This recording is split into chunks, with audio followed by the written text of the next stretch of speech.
Broadcasting live from the Business Radio X studios in Atlanta, Georgia, it's time for Atlanta Business Radio. Brought to you by OnPay, Atlanta's new standard in payroll. Now, here's your host. Lee Cantor here, another episode of Atlanta Business Radio, and this is going to be a good one. But before we get started, it's important to recognize our sponsor, OnPay. Without them, we couldn't be sharing these important stories. Today on Atlanta Business Radio, we have Jessica Kearney.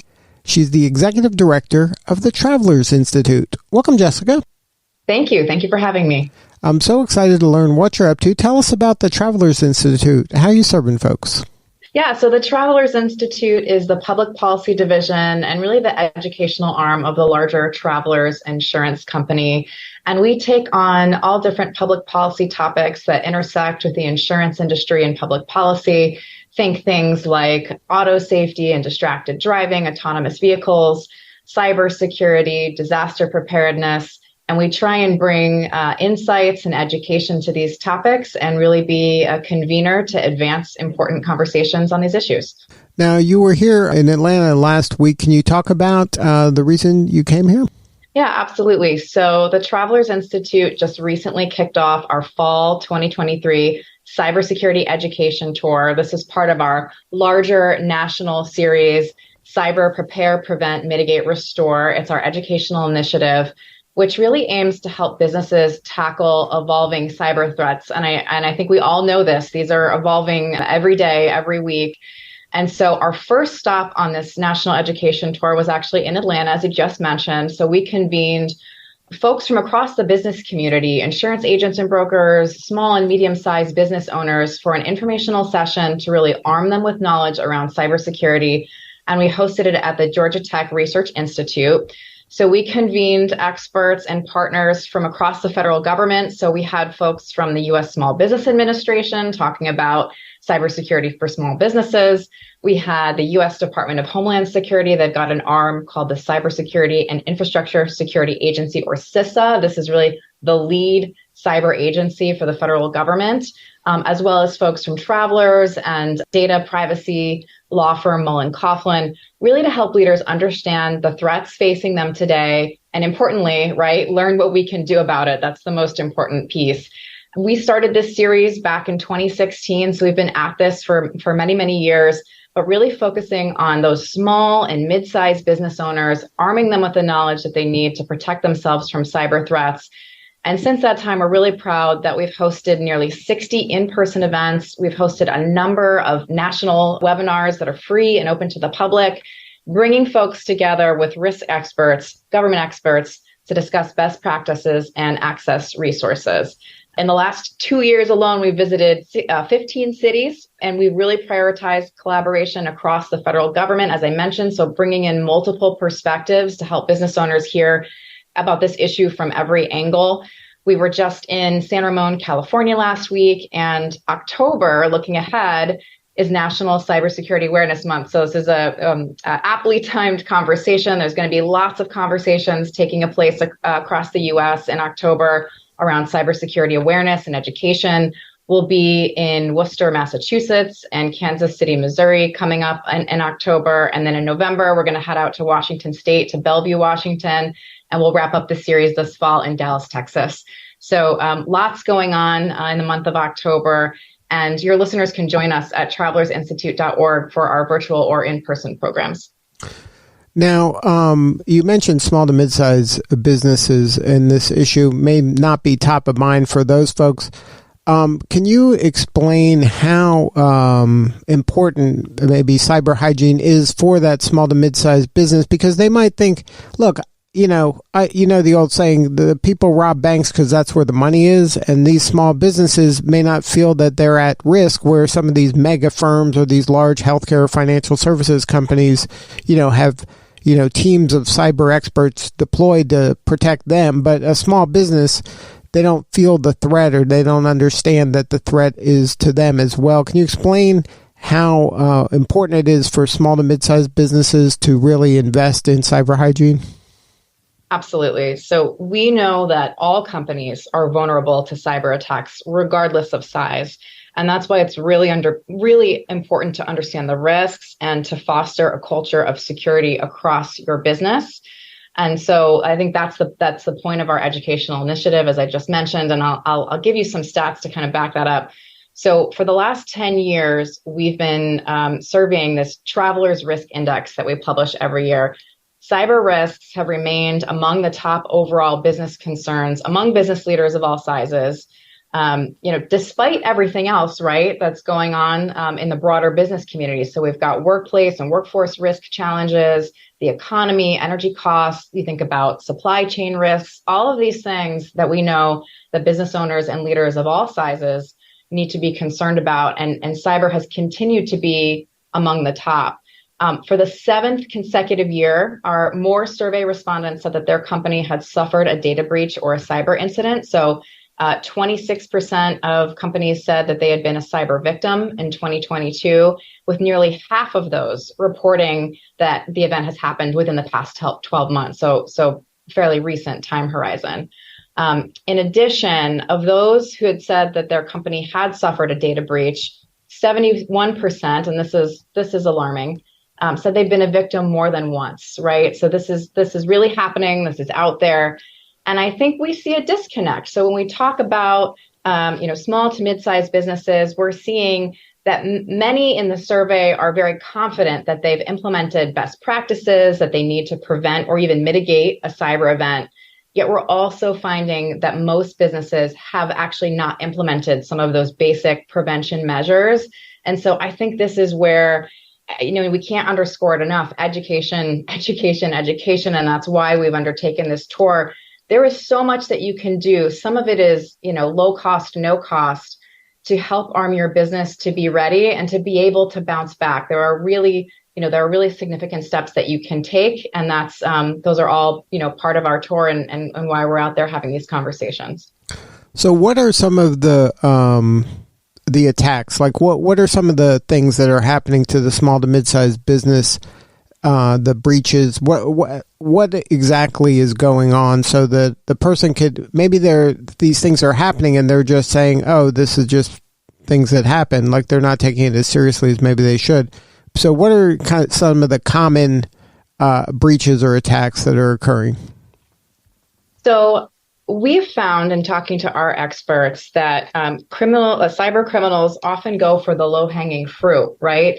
So you think about those little pop-up alerts that come on your screen that say, your phone or your software system, it's time for that update, right? One of the most common cyber intrusions is actually just exploiting those very well-known vulnerabilities. So one of the things that we really like to emphasize when it comes to, taking issues and taking matters into your own hands and really being proactive on these issues is simply updating your systems, right? So that's one really easy thing that people can do. The most common way attacker gets into the system is by exploiting a known vulnerability. So automating those patches whenever possible and making sure that you keep your systems up to date.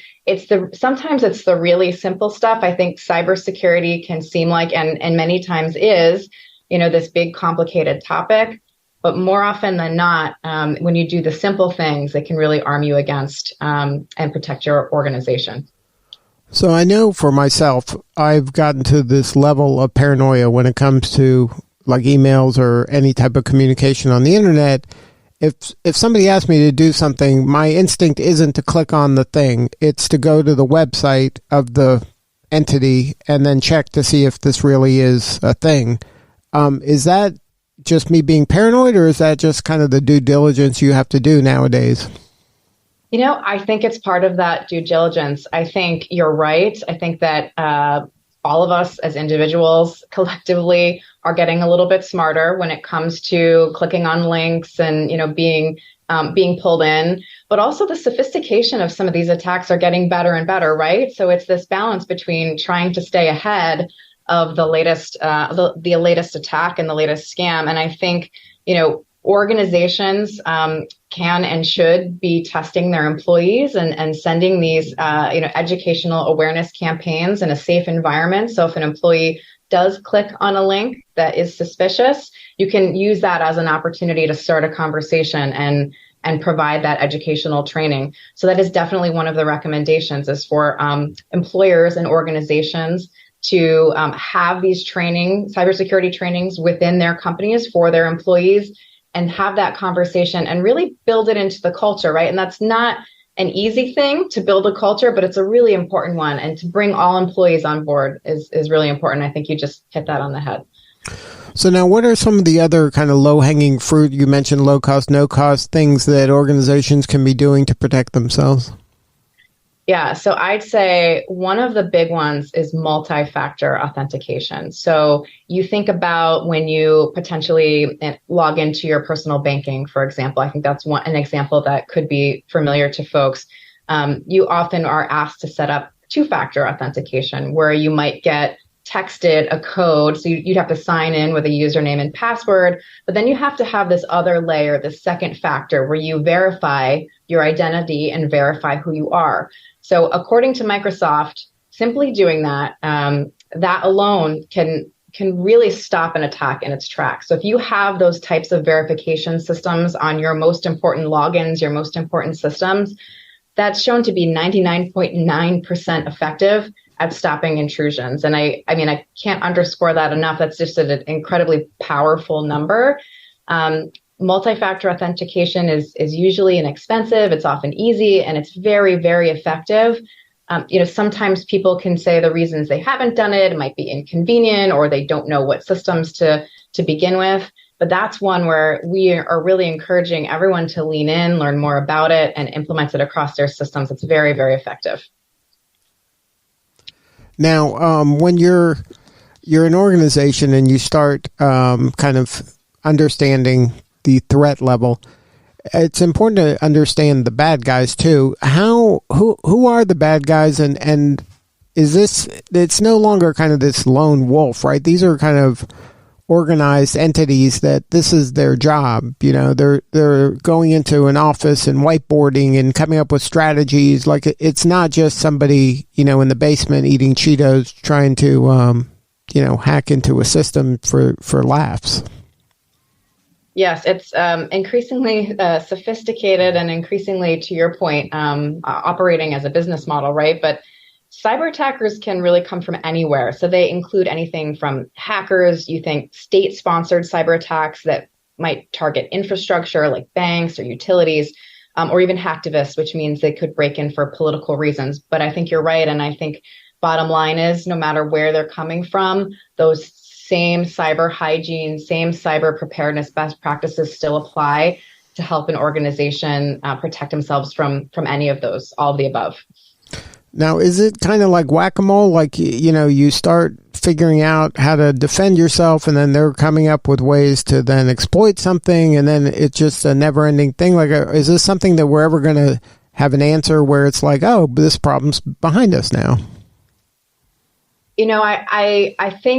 I think you're right in that I don't think cybersecurity is something that you can set it and forget it, right? I think this is an evolving threat. It's something that business owners and boards of directors need to be concerned with and need to be prepared for. That said, I think the good news is we know there are things that work. We know there are steps and proactive measures. And I think prioritizing being proactive versus reactive is one really just across the board way for your folks in your organization to get on board with this issue and really make it a priority across your business.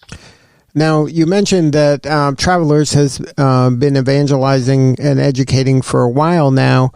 What percentage of folks out there are listening and behaving in the manner you would like them to behave? Or is this something that we're making progress, or is there still a ways to go to get the people on board to be doing even the kind of the low-hanging fruit level of cyber hygiene? Yeah, I think we're absolutely making progress. Absolutely. That said, there's always room to improve. We actually did a survey of Atlanta area businesses ahead of going to Atlanta for our program recently. And that yielded some, interesting results. So, for example, we talked about employee training and testing their knowledge. From our Atlanta business survey, less than half of those surveyed train and test their employees regularly, right? So that is an opportunity. That's one of those low-hanging fruit opportunities for that education and training to really come in and help businesses and organizations.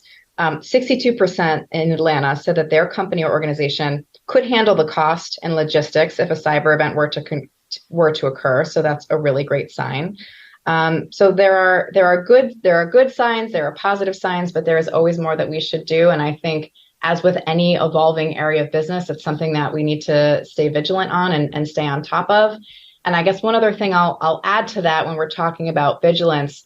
So one of the other recommendations that we would make, one of these things that we would consider a must do in terms of cybersecurity preparedness, cybersecurity hygiene, is having an incident response plan, right? So once that alarm sounds, you found out and through some channel that you've been hacked or you've had a data breach, how is your organization going to respond? So this is not something that anyone wants to come up with on the fly, right? So this is something that we really encourage folks to have a plan, a well thought out, living, breathing document.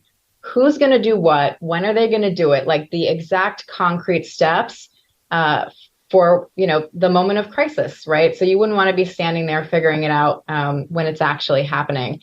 And it's funny. One of the elements after you figured out your plan is that you should have copies, both electronic and physical copies, that are easily accessed at a moment's notice. So if your computers organizations do go down, you have that plan. It's in a paper copy somewhere, so you don't need to go into your computers to access it. You don't want to have to rely on employee memory during that moment of crisis. So it's little things like that you can do beforehand. I think being prepared, that preparedness angle is critically important. So if somebody wants to learn more, maybe take advantage of some of the education or attend some of the events that you're doing throughout the country, is there a website they can go to? Can you share that again? Absolutely. So you can visit travelersinstitute.org to look at all of our upcoming cybersecurity education programs. And I will just say we have one coming up during October National Cybersecurity Awareness Month on October 11th at 1 p.m. Eastern, free and open to the public. We're going to be chatting with Mullen Coughlin's Carolyn Perwin-Ryan and our own enterprise cyber lead, Tim Francis, here at Travelers, about these 5 key cybersecurity practices, many of which I've just mentioned here, but they're going to dig into it and kind of all the details around that. And so we'll have a series of articles that are launching that day as well, but we welcome everyone to join us on October 11th. Well, Jessica, thank you so much for sharing your story today. You're doing important work, and we appreciate you. Thank you for having me. All right, this is Lee Cantor. We'll see you all next time on Atlanta Business Radio.